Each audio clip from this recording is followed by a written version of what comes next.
Ассалаумағалейкум, қалайсыздар, амансыздар ма? Бүгінгі тақырып зейін. Неге мен бір нәрсені бастаймын, аяқтамаймын? Бастаған кітабымды аяқталмаймын, жасаған жұмысымды аяқталмаймын деген мәселе. Қараңыздар. Бұл сұраққа жауап өте оңай негізі. Бірақ бұны сіздер қазір инструкция ретінде өздеріңізге жазып алыңыздар. Адамның зейіні күнделікті бір 100% формада болады. Күнделікті сен зейінмен оянасың, негізі сенде зейін бар. Бірақ сол ояна салып сен зейініңді ұрлайтын дүниелер бар. Осы ұрлайтын дүниелерді сен ысырып тастасаң, осыны бір контрольда ұстай алатын болсаң, оны бір өзің ұрлатпай зейініңе бір сараң болатын болсаң, онда сен бастаған нәрсеңді аяғына дейін жеткізе аласың, любой жерде бір жетістікке жете алатындай бір жағдайға келесің. Енді қара, зейінді ұрлайтын дүниелерді бір сатыларға бөліп тастайтын болса, ең бірінші саты ол кәдімгі біздің денеміз ұрлайды зейінді. Қарынның аш болуы, қарынның қатты тоқ болуы, ұйқының қанбауы, көп ұйықтап қоюың, именно ұйқының қанбауы, ұйқың дұрыс болмауы, осы нәрсе бізді зейінді қатты ұрлайды. Осы екі нәрсені контрольда ұстайтын болсаңыздар, сіздер зейіндеріңіздің ұрлайтын ең басты тесіктерін жауып тастайсыздар. Одан кейін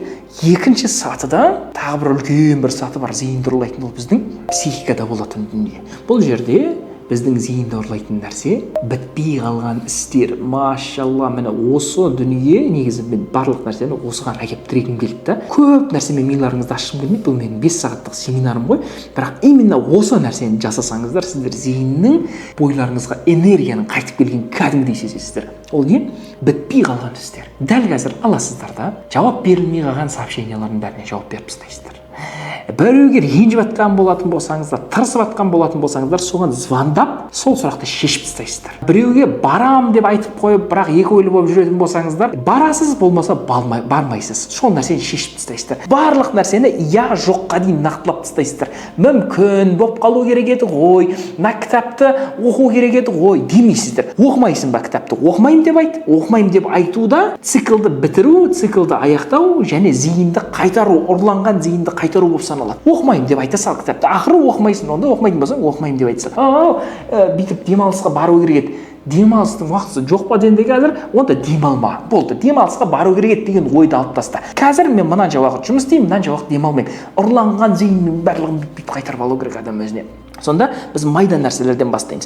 Ең бірінші жауап берілмей қалған сообщение, үйде гардеробта ілініп келмей тұрған киімдер қараған кезде көзіңе бір андай нервыңа тиетіндей болып тұрады, ана не келмейді, шаң басып тұрады, орын алып, соның барлығын апарып тастау, туысқандарыңа ауылға беріп тастау, келмейтін нәрсенің барлығын бекерден бекер тоздырма, ол ысырап болады. Ысырап деген бөлек тақырып, білесің, кедейлікке алып келетін, адамның байлығын ұрлайтын дүние ол ысырап. Сол үшін оны беріп таста, не қыласың, келмейтін нәрсенің барлығын беріп таста, одан бір сенің зейінің босайды. Үшінші мәселеде реніш болсын, қандай да бір келісілмей қалған дүние, солардың барлығын шешіп таста.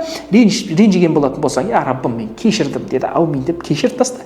Егер сен біреуді ренжіткен болатын болсаң, қазір звонда да сол адамның кешіріміңді сұра. Сенің мақсатың бұл жерде ұрланған зейініңді қайтарып алу, сараң болу керек зейінге, сенің дамуыңа, сенің өсуіңе, сенің адам болуыңа керекті дүние ол зейін. Сол үшін сен қарап жүре берме, тым артық ойланып, тым артық ренжіп, керек емес ол нәрсе. Қайтарып ал сол зейінді. Сол үшін кешірімді сұра да, кешіре сал да. Төртінші мәселеде бітпей қалған істер. Барам ау, істеймін ау, ашамын ау, оқимын ау деген нәрсенің барлығын ашатын болсаң, ашпайтын болсаң, ашпаймын деп өзіңе бекіт. Міне, нақтылап бекітесің ғой, бекіткен кезде энергияң өзіңе қайтып келеді. И бесінші мәселеде, осы зейіндеріңнің барлығын қайтарып алғаннан кейін, бесінші мәселеде мида сен барлық нәрсені нақтыла. Мен нені қалай жасаймын, қашан жасаймын, то есть план жаз, мақсат жаз. Егер сен мынаның барлығын жауып болғаннан кейін отырып план жазатын болсаң, сенің бүкіл қайтарып алған зейініңнің барлығы осы планды орындауға кетеді. Сосын тағы да майда-майда ұрылар бар. TikTok, Instagram деген дүние сенің зейініңді қатты ұрлайды. Сол үшін TikTok, Instagram деген дүниені жалпы уақытпен жаса. Оны да планыңа қосып қой. Мысалы үшін менің өмірімде TikTok деген нәрсе, барлық жұмысымды бітіріп алайын, жатарда 1 сағат TikTok қараймын, Instagram қараймын деген менде өзіме бір сондай план бар. Оның өзі менде планмен жүреді. Сол үшін сен де сөйт. Бет алды келіп қарай берме, ол зейініңді қатты ұрлайды. Азаңда қарама, тем более зейініңді қатты ұрлайды. Сен жатардың алдында қараймын деді, өзіңе бір графикке жазып қой. Сол кезде сен өзіңе үлкен нығмет болып берілген зейініңді өзің контрольда ұстайсың. И үшінші кейінгі мәселеде зейінді ұрлайтын дүние ол өміріңнің жалпы мағынасыз болып кетуі. Көп жатып қалуы. көп бос уақыттың болып қалуы, өзіңді қайда жұмсарыңды білмей, күшіңді қайда жұмсарыңды білмей жатып қалу. Сол үшін уақытыңды босатпа. Бір нәрсені аяқтадың ба, дереу екінші нәрсеге көш. Аллах бізге бұл нәрсені Құранда да айтады.